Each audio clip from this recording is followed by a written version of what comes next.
Hi hello friends, ಹೇಗಿದ್ದೀರಾ? ನಾನು ಚೆನ್ನಾಗಿದ್ದೀನಿ, ನೀವು ಚೆನ್ನಾಗಿದ್ದೀರಾ ಅಂತ ಅಂದ್ಕೊಳ್ತೀನಿ. ನಮ್ಮ ಚಾನಲ್ಗೆ ನಿಮಗೆಲ್ಲ ಸ್ವಾಗತ.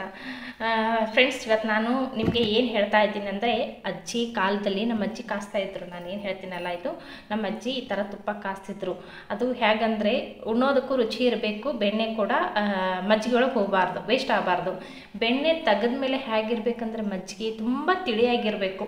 ನಾವು ತೆಗಿತೀವಿ, ಇವಾಗಿನವರೆಲ್ಲರೂ ಬೆಣ್ಣೆ ತೆಗಿತಾರೆ, ಕೆನೆ ಎಲ್ಲ ಫ್ರಿಜ್ನಲ್ಲಿ ಇಟ್ಬಿಟ್ಟು ನಾವೆಲ್ಲ ತೆಗಿತೀವಿ. ನೆಕ್ಸ್ಟ್ ಡೇ ನೋಡಿ, ಮಜ್ಜಿಗೆ ಚೆಲ್ಲಕ್ಕೆ ಕೂಡ ಆಗಲ್ಲ, ಉಣ್ಣಕ್ಕೂ ಆಗಲ್ಲ. ಅದನ್ನ ಮೇಲ್ಗಡೆ ಹೇಗಾಗಿರುತ್ತೆ ಅಂದರೆ, ಒಂದು ರೊಟ್ಟಿ ಥರ, ಒಂದು ಬ್ರೆಡ್ ಥರ ಬಂದಿರುತ್ತೆ ನಾವು, ರೊಟ್ಟಿ ಬ್ರೆಡ್ ಥರ ಬಂದಿರುತ್ತೆ. ಇಷ್ಟು ದೊಡ್ಡದು ಲೇಯರ್ ಅದ್ರ ಮೇಲೆ ನಿಂತ್ಕೊಂಡಿರುತ್ತೆ. ಏನಂದರೆ ಬೆಣ್ಣೆ ನಿಂತಿರುತ್ತೆ. ಅದು ಬೆಣ್ಣೆ ತೆಗೆದು ಮತ್ತೆ ನೀರಲ್ಲಿ ಕೂಡ ಹಾಕಿದ್ರೆ ಮತ್ತೆ ಕರಿಗೆ ಹೋಗುತ್ತೆ, ಅದು ಬೆಣ್ಣೆ ಕೂಡ ಇರೋದಿಲ್ಲ, ತುಂಬ ವೇಸ್ಟ್ ಆಗುತ್ತೆ ಆ ಥರ ಮಾಡೋದ್ರಿಂದ. ಇವಾಗ ನಾನು ಹೇಳೋ ಮೆಥಡಲ್ಲಿ ನೀವು ಮಾಡಿ, ಆ ಥರ ಮಾಡಿದ್ರೆ ನೆಕ್ಸ್ಟ್ ಡೇ ಇಟ್ಟು ನೋಡಿ ನೀವು, ಆ ತಿಳಿಯಾದ ಮಜ್ಜಿಗೆನೇ ಇರುತ್ತೆ. ನಮ್ಮ ಅಮ್ಮ ಅಜ್ಜಿ ಎಲ್ಲ ಈ ಥರ ರೇವಿಗೆ ಇರುತ್ತೆ, ಅದನ್ನೆಲ್ಲ ಹಿಂಗೆ ಕಟ್ಟದು ಮಾಡ್ತಿದ್ರು. ಆ ಥರನೇ ಬಂದಿರ್ತಿದ್ದು ರುಚಿ. ನೀವು ಕೂಡ ಮಾಡಿ ನೋಡಿ. ಯಾರಾದರೂ ಹೊಸದಾಗಿ ನೋಡ್ತಾ ಇದ್ದರೆ ನಮ್ಮ ಚಾನಲ್ನ ಸಬ್ಸ್ಕ್ರೈಬ್ ಮಾಡ್ಕೊಳ್ಳಿ, ಮತ್ತು ಬೆಲ್ ಐಕನ್ನ ಒತ್ತೋದು ಮರಿಬೇಡಿ. ಯಾಕಂದರೆ ನಾವು ಬಿಡೋ ಪ್ರತಿಯೊಂದು ವಿಡಿಯೋ ನಿಮಗೆ ಬರಬೇಕು ಅಂದರೆ ಬೆಲ್ ಐಕನ್ನ ಒತ್ತಿ. ಆಮೇಲೆ ನಮ್ಮ ಚಾನಲ್ಗೆ ಸಪೋರ್ಟ್ ಮಾಡಿ, ಸಬ್ಸ್ಕ್ರೈಬ್ ಮಾಡ್ಕೊಳ್ಳಿ. ಆಲ್ರೆಡಿ ಇವಾಗ ತುಂಬ ಫ್ರೆಂಡ್ಸ್ ಎಲ್ಲ ನನಗೆ ಸಪೋರ್ಟ್ ಮಾಡ್ತಾಯಿದ್ರು. ನನಗಂತೂ ಭಾಳನೇ ಖುಷಿ ಆಯಿತು ನೀವೆಲ್ಲ ಸಪೋರ್ಟ್ ಮಾಡೋದು ನೋಡಿ. ಓಕೆ ಫ್ರೆಂಡ್ಸ್, ನೀವು ಹಬ್ಬದ ತಯಾರಿ ಒಳಗೆ ಇದ್ದೀರಿ ಅಂತ ಅಂದ್ಕೊಳ್ತೀನಿ, ಬ್ಯುಸಿಯಾಗಿರ್ತೀರ. ನಾನು ಹಬ್ಬಕ್ಕೋಸ್ಕರ ಚಕ್ಲಿ ಚೂಡ ಎಲ್ಲ ಮಾಡೋದಿದೆ. ಚಕ್ಲಿ ಎಣ್ಣೆ ಹಿಡಿಲಾರ್ದೇ ಒಬ್ಬರೇ ಮಾಡ್ಕೋಬೋದು, ಈಸಿಯಾಗಿ ಒಬ್ಬರೇ ಹೇಗೆ ಮಾಡೋದು ಅಂತ, ರುಚಿ ರುಚಿಯಾದ ಚಕ್ಲಿನ ಹೇಗೆ ಮಾಡಬೇಕು ಅಂತ ನಾನು ನಿಮಗೆ ಆದಷ್ಟು ಬೇಗನೆ ಇನ್ನು ಒಂದೆರಡು ದಿವಸದಲ್ಲೇ ವಿಡಿಯೋನ ಮಾಡಿ ಹಾಕ್ತೀನಿ.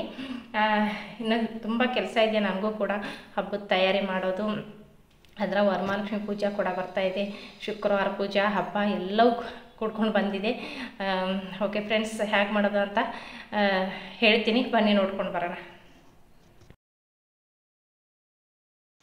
ಫ್ರೆಂಡ್ಸ್, ಇದು ಕೆನೆ ಒಂದು 4 to 5 ಡೇಸಿಂದ ಕೆನೆ ಇದೆ. ಅದು 1.5 ಲೀಟ್ರ್ ಹಾಲು ಚೆನ್ನಾಗಿ ಕಾಯಿಸ್ಬಿಟ್ಟು ಫ್ರಿಜ್ಜಲ್ಲಿ ಇಡಬೇಕು. ಫ್ರಿಜ್ಜಲ್ಲಿ ಇಡೋದ್ರಿಂದ ದಪ್ಪ ಲೇಯರ್ ಬರುತ್ತೆ. ಮ್ಯಾಲೇನಿರುತ್ತಲ್ಲ, ಹಾಲಿನ ಮೇಲೆ ಒಂದು ಬ್ರೆಡ್ಡಿನ ಥರ ಬಂದುಬಿಟ್ಟಿರುತ್ತೆ ಮೇಲ್ಗಡೆ. ಅದನ್ನು ಒಂದು 4-5 ಅವರ್ಸ್ ಅಂತೂ ನಾವು ಫ್ರಿಜ್ಜಲ್ಲಿ ಇಡಲೇಬೇಕು, ಆವಾಗಲೇ ದಪ್ಪ ಲೇಯರ್ ಕೆನೆ ಬರುತ್ತೆ. ಜಾಸ್ತಿ ತುಪ್ಪ ಬರಬೇಕು, ಬೇಗ ಆಗಬೇಕಂದ್ರೆ ಆ ಪ್ರೊಸೆಸಲ್ಲಿ ನೀವು ಮಾಡ್ಕೋಬೇಕು. ಹೊರಗಡೆ ಇಟ್ಟರೆ ಕೆನೆ ಅಷ್ಟೊಂದು ದಪ್ಪ ಬರೋದಿಲ್ಲ, ನಾರ್ಮಲಾಗೆ ಬರುತ್ತೆ. ಈ ಥರ ಫ್ರಿಜ್ಜಲ್ಲಿ ಇಡೋದ್ರಿಂದ ದಪ್ಪ ಬರುತ್ತೆ. ಇದು ಒಂದು 4-5 ಡೇಸಿಂದ ಇದೆ. ಇದು ಈ ಥರ ಮಾಡಿಬಿಟ್ಟು ನಾವು ಸ್ಟೋರ್ ಮಾಡ್ಕೊಂಡು ಫ್ರಿಜ್ಜಲ್ಲಿ ಇಟ್ಕೊಂಡ್ಬಿಡ್ಬೇಕು. ಆಮೇಲೆ ಒಂದು ವಾರ ಆದಮೇಲೆ ಏನು ಮಾಡಬೇಕು, ಇದನ್ನು ಸ್ವಲ್ಪ ಉಗುರು ಬೆಚ್ಚಗೆ ಇದು ಕೆನೆದೇನಿದೆ ಒಂದು ಬಗೋಣಿಯಲ್ಲಿ, ಅಥವಾ ಇದನ್ನು ಆ್ಯಕ್ಚುಲಿ ಇದನ್ನೇ ಇಟ್ಟುಬಿಟ್ಟಿದ್ದೀನಿ. ಇವಾಗೆಲ್ಲಿ ಮತ್ತೆ ಪಾತ್ರೆ ಚೇಂಜ್ ಮಾಡಬೇಕು, ಇದು ತೊಳಿಬೇಕು, ಅದು ತೊಳಿಬೇಕು. ಅವಳಿಗೂ ಪಾಪ ಶಾಂತ ಹಬ್ಬ ಇರೋದ್ರಿಂದ ಕೆಲಸ ಜಾಸ್ತಿ ಆಗ್ತಿದೆ ಪಾಪ, ಅದಕ್ಕೆ ಬೇಡ ಅಂತ ನಾನು ಇದನ್ನೇ ಇಟ್ಟುಬಿಟ್ಟಿದ್ದೀನಿ, ಏನಾದರೂ ಆಗಲಿ ಬಿಡು ಅಂತ. ಉಗುರು ಬೆಚ್ಚಗೆ ಬಿಸಿ ಮಾಡ್ಕೋಬೇಕು ಇದನ್ನು ನಾವು. ಕೆನೆ ಉಗುರು ಬೆಚ್ಚಗಲೆ ಬಿಸಿ ಮಾಡಿಬಿಟ್ಟು ಹೆಪ್ಪು ಹಾಕೋಬೇಕ್ರಿ. ಒಂದು ಸ್ವಲ್ಪ ನಾವು ಹೆಂಗೆ ಹಾಲಿಗೆ ಹೆಪ್ಪು ಹಾಕೋತೀವಿ ಆ ಥರ ಹೆಪ್ಪು ಹಾಕೊಂಡ್ಬಿಡ್ಬೇಕು. ಇದಕ್ಕೆ ಹೆಪ್ಪು ಹಾಕಿಬಿಟ್ಟು ಮುಚ್ಚಿ ಇಟ್ಟು ಬಿಡಬೇಕು. ರಾತ್ರಿ ಮಾಡ್ಕೋಬೇಕು ಇದನ್ನು. ಇಲ್ಲ ನಾವು ಬೆಳಗ್ಗೆ ಮಾಡ್ತೀವಿ ಅಂದ್ರೆ ಮಾಡ್ಕೋಬೋದು, ನಮ್ಗೆ ಅನುಕೂಲ ತಕ್ಕಂತೆ ಮಾಡಬೇಕು. ಇವಾಗ ನಾನು ರಾತ್ರಿ ಮಾಡ್ತಾಯಿದ್ದೀನಿ, ಇದು ವಿಡಿಯೋನ ರಾತ್ರಿ ಹಾಕಿಡ್ತೀನಿ. ನಾಳೆ ತನಕ ಆಗುತ್ತೆ, ಇದು ಮೊಸರಾಗಿಬಿಡುತ್ತೆ. ಮೊಸರಾದ್ಮೇಲೆ ನಾವೇನು ಮಾಡಬೇಕು, ಅದನ್ನು ಒಯ್ದು ಫ್ರಿಜ್ಜಲ್ಲಿ ಇಟ್ಬಿಡಬೇಕು. ಇವಾಗ ನೋಡಿ, ನಾನು ಕ್ಯಾಪ್ ಹಾಕಿದ್ದೀನಿ, ಅದನ್ನು ಫ್ರಿಜ್ಜಲ್ಲಿ ಇಟ್ಬಿಟ್ಟೆ. ಒಂದು ರಾತ್ರಿ ಆದಮೇಲೆ ಬೆಳಗ್ಗೆ ಇಟ್ಟಿದ್ದೆ ನಾನು ಇದನ್ನು. ಫ್ರಿಜ್ಜಲ್ಲಿ ಇಟ್ಟ ಮೇಲೆ ನೋಡಿ ಈ ಥರ ಗಟ್ಟಿಯಾಗಿಬಿಡುತ್ತೆ ಮೊಸರು. ಆಲ್ರೆಡಿ ಮೊಸರಾಗಿರುತ್ತೆ. ಇನ್ನೊಂದು ಮೇಲ್ಗಡೆ ಎಲ್ಲ ತುಪ್ಪ ಯಾಕೆ ಬಂದಿದೆ ಅಂತ ನಿಮ್ಗೆ ಅನಿಸ್ಬೋದು. ನಾವು ಬಿಸಿ ಮಾಡ್ತೀವಲ್ಲ ಆ ಟೈಮಲ್ಲಿ ಕೆನೆ ಇರೋದೆಲ್ಲ ಕರಗಿಬಿಟ್ಟು ತುಪ್ಪ ಆಗುತ್ತೆ. ಅದು ಅದಕ್ಕೆ ಮೇಲ್ಗಡೆ ತೇಲ್ತಾ ಇರೋದು ತುಪ್ಪ ಆಗಿದೆ. ಇದನ್ನು ಫ್ರಿಜ್ಜಲ್ಲಿ ಇಟ್ಟಿದ್ವಿ, ಅದರಲ್ಲಿಂದ ಇವಾಗ ಇದು ಗಟ್ಟಿಯಾಗಿದೆ. ಗಟ್ಟಿ ಆದಮೇಲೆ ಬೇಗನೆ ನಮಗೆ ಬೆಣ್ಣೆ ತೆಗಿಯೋಕೆ ಈಸಿ ಆಗುತ್ತೆ ಅಂತ ಈ ಥರ ಮಾಡ್ಕೊಳ್ಳೋದು.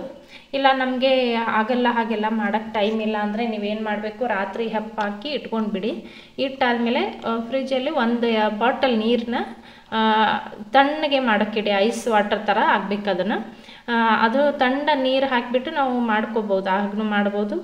ಬೇಡ ಅಂದರೆ ಈ ಥರನೂ ಮಾಡ್ಕೋಬೋದು. ನಾನು ಅದೇನು ಬೇಡ ಅಂದ್ಬಿಟ್ಟು ಇದನ್ನೇ ಒಯ್ದು ಇಟ್ಬಿಟ್ಟೆ. ನೋಡಿ ಈ ಥರ ಗಟ್ಟಿ ಬಂದಿರುತ್ತೆ. ಇದನ್ನು ಗಟ್ಟಿ ಬಂದಮೇಲೆ ಕೆನೆ ಬೆಣ್ಣೆ ತೆಗಿಯೋಕ್ಕೆ ಬೇಗನೆ ಬರುತ್ತೆ. ಎಷ್ಟು ಒಂದು 2-3 ನಿಮಿಷದಲ್ಲೇ ಬೆಣ್ಣೆನ ಬಂದುಬಿಡುತ್ತೆ. ಇವಾಗ ಒಂದು ಮಿಕ್ಸಿ ಜಾರನ್ನ ತಗೊಳ್ಳೋಣ. ಮಿಕ್ಸಿ ಜಾರಿಗೆ ಹಾಕ್ಕೊಂಡು ಬೆಣ್ಣೆ ತೆಗೆಯೋಣ. ಇಲ್ಲ ನೀವು ಬೀಟರ್ ಇದ್ದರೆ ಬೀಟರ್ ಕೂಡ ಯೂಸ್ ಮಾಡಿಕೊಂಡು ಮಾಡ್ಬೋದು. ಬೀಟ್ರಲ್ಲಿ ಕೂಡ ತುಂಬ ಬೇಗನೆ ಬಂದುಬಿಡುತ್ತೆ. ನಾನು ಲಾಸ್ಟ್ ಟೈಮ್ ವಿಡಿಯೋ ಮಾಡಿ ಹಾಕಿದ್ದೆ ಬೆಣ್ಣೆ ಬೇಗನೆ ಹಾಕಿ ತೆಗಿಬೇಕು ಅಂತಾನು. ಅದು ಕೂಡ ಏನು ವೇಸ್ಟ್ ಆಗೋದಿಲ್ಲ, ಬೇಗ ಬರುತ್ತೆ. ಇನ್ನು ಇದು ಮಿಕ್ಸಿ ಜಾರ್ಕಿನ ಅದು ಕೂಡ ಬೇಗ ಆಗುತ್ತೆ. ನಾನಿವಾಗ ಮಿಕ್ಸಿ ಜಾರಲ್ಲೇ ಹಾಕ್ತಾಯಿದ್ದೀನಿ.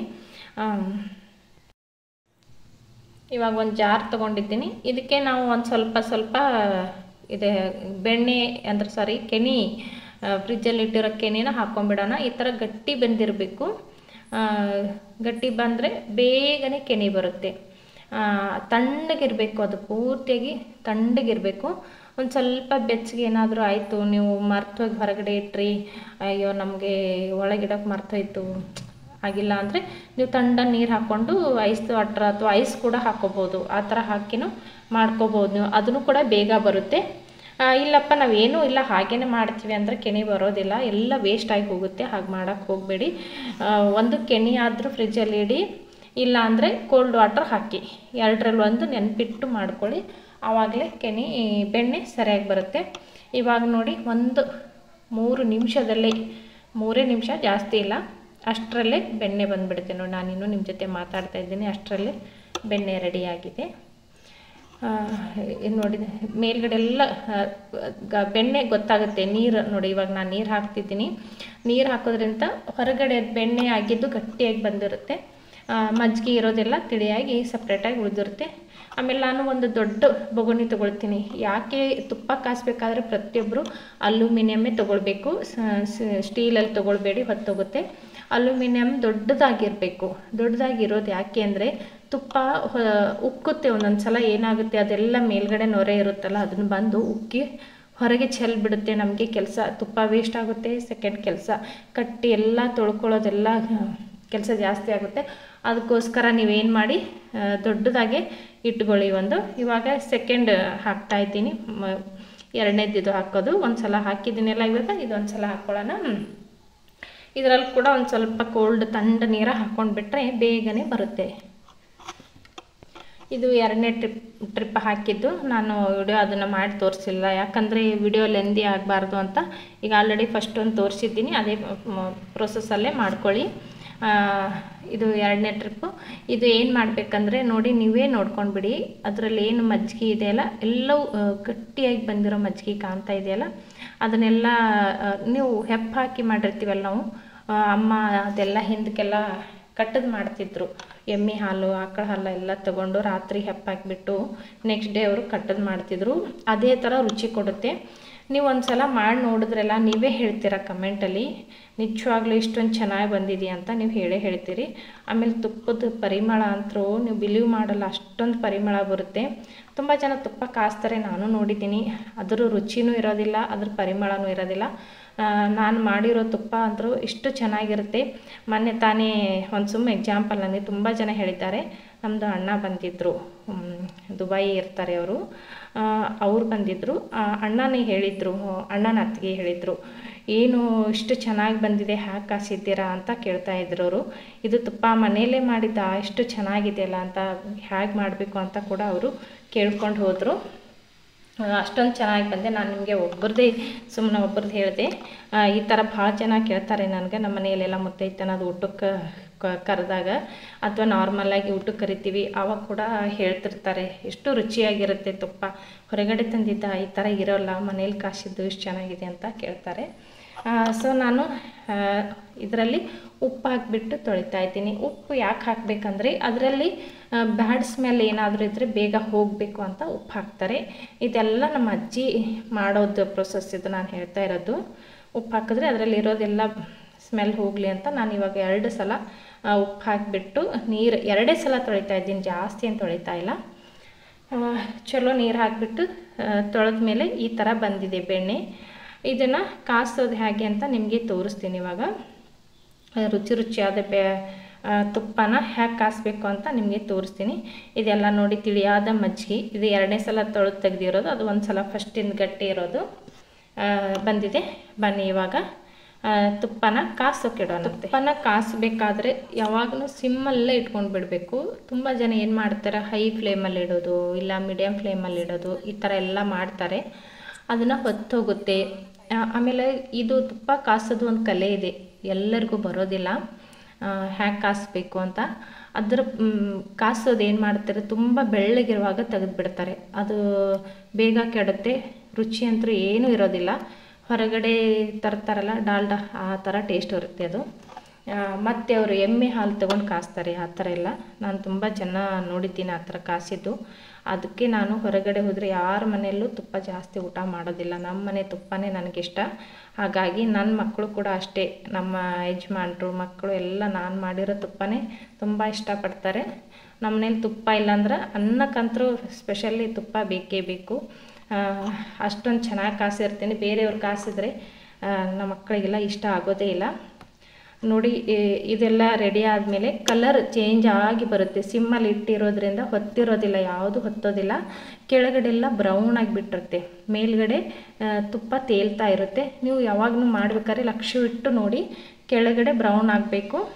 ಇದನ್ನು ಮೇಲ್ಗಡೆ ತುಪ್ಪ ಮೇಲೆ ಬಂದರೆ, ಇದು ವೀಳ್ಯದೆಲೆ ನಮ್ಮ ಗಾರ್ಡನಲ್ಲೇ ಹಚ್ಚಿರೋದು. ಈಗ ತಾನೇ ತಂದಿದ್ದೀನಿ, ಬಹಳ ದಿವಸ ಏನಾಗಿಲ್ಲ ಹಚ್ಚಿ. ಪೂಜಾಕ್ಕೆಲ್ಲ ಎಲೆ ಬೇಕು ಅಂತ ತಂದು ಹಚ್ಚಿದ್ದೀನಿ.